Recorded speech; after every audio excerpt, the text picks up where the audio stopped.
This one goes out to everyone who fancies their boss. Hi, welcome, come on in. My name is Aoife, and today I am taking you through some of my favorite books that have the workplace romance trope. This one is particularly for everybody who's had a little workplace crush that they've never been able to act on, who's met their partner at work, and that is something that is becoming a lot more prevalent these days. A lot more relationships are starting out as workplace crushes or workplace romances, so I thought this would be the perfect time to take a look at some of them. Starting out with one of the heavy hitters of the trope, The Hating Game by Sally Thorne.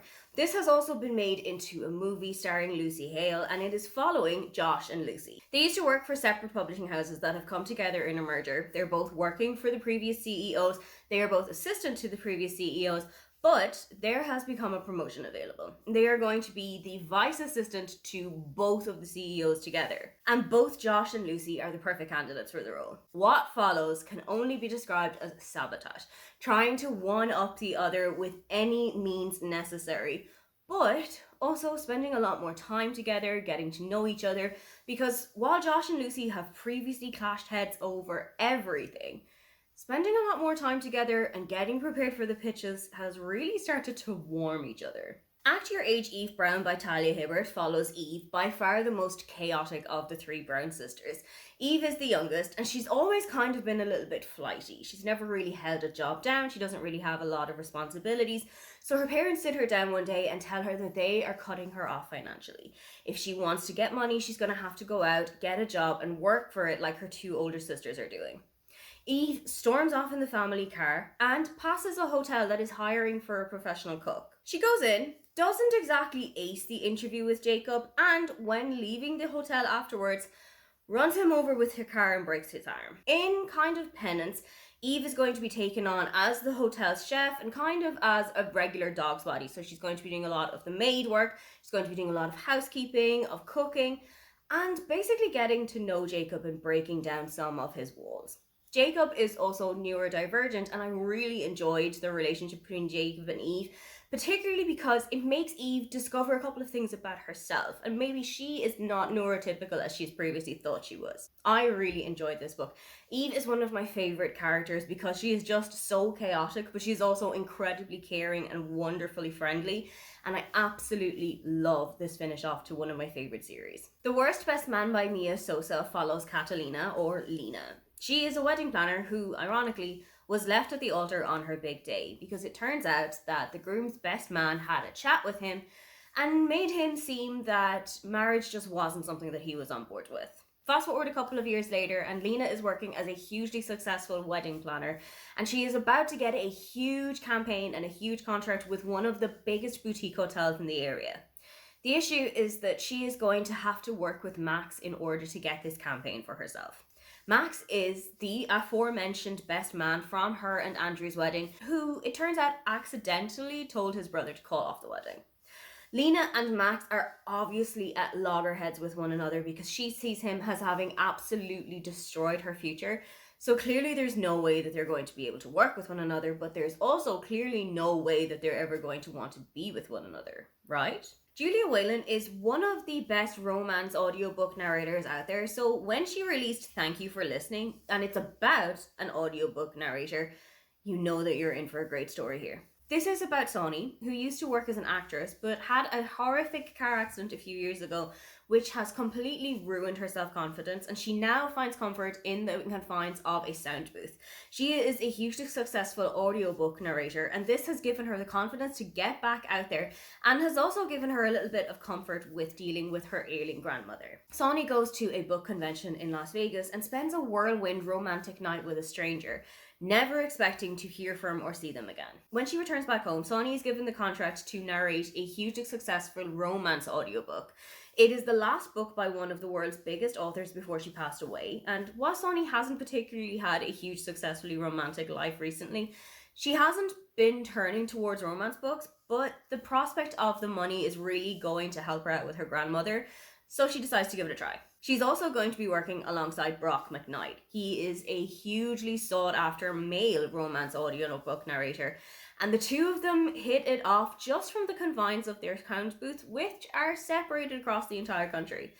But it turns out that there might be a little bit more secrets than they were expecting. Ali Hazelwood's first book, The Love Hypothesis, is the one that truly sent her catapulting into STEM novel stardom. This is following Olive, who has separated from her boyfriend a couple of months ago and now has to convince her best friend Anne that she's actually doing okay. She's been dating, she's getting herself out there, and she's actually getting over this relationship.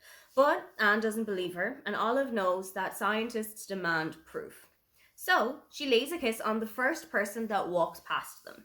It just so happens that that guy was Adam Carlson. He has a reputation around the college of being cold, of being unapproachable, and now Olive has gotten herself entangled in a fake dating relationship with him. If you'd like an entire collection of books that are set with workplace romances, then check out Rachel Lynn Solomon's series. The X-Talk is about Shay and Dominic. The two of them are tasked to present a relationship program from the perspective of two ex-partners. It's just that Shay and Dominic, number one, hate each other, and number two, have never actually been in a romantic relationship with one another. But spending a little bit more time in the recording booth together might be changing their opinions of one another. Weather Girl follows Ari and Russell, who are working for a local TV station. Ari is the weather girl, and Russell is working for the sports department as a reporter. Their bosses were previously in a relationship, but now have broken up and cannot stand one another. It's made the working atmosphere so toxic and so intolerable that the two of them decide they're going to get Seth and Torrance back together. While they're parent trapping their bosses to get back together, Ari and Russell are really starting to get to know each other a little bit better. Finally, Business or Pleasure follows Chandler, who has been hired as a ghostwriter for Finnegan Walsh.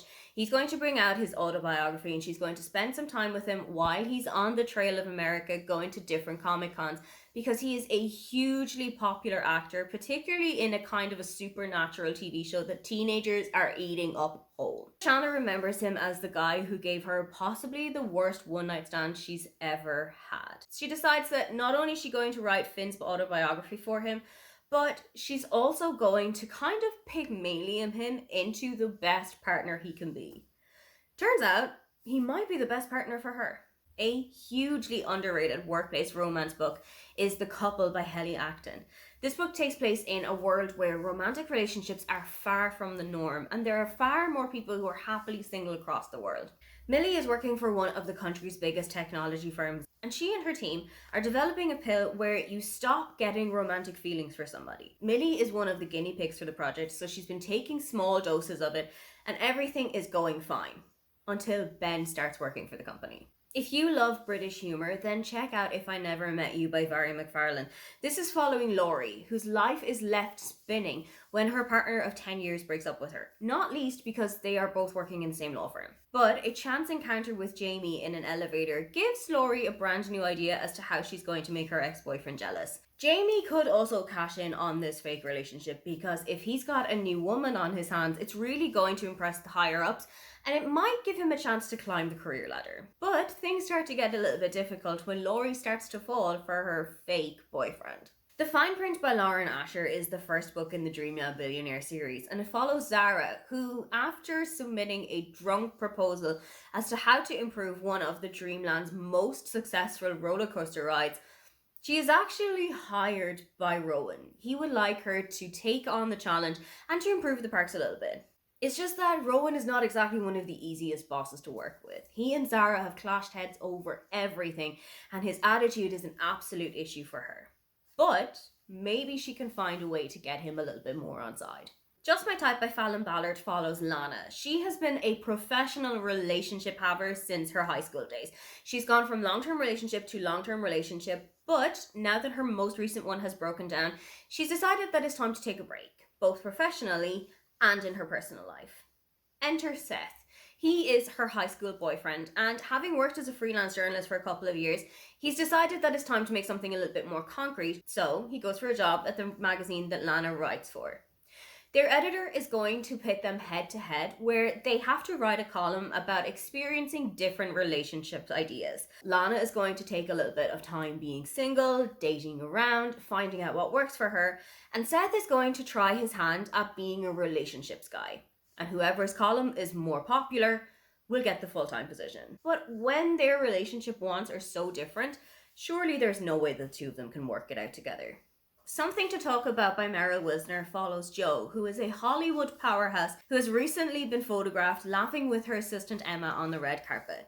The tabloids have gone crazy about this, and they are actually putting Jo and Emma together in a secret relationship that the pair of them decide they're going to play up on. It'll also give a boost of publicity to Jo's upcoming performance.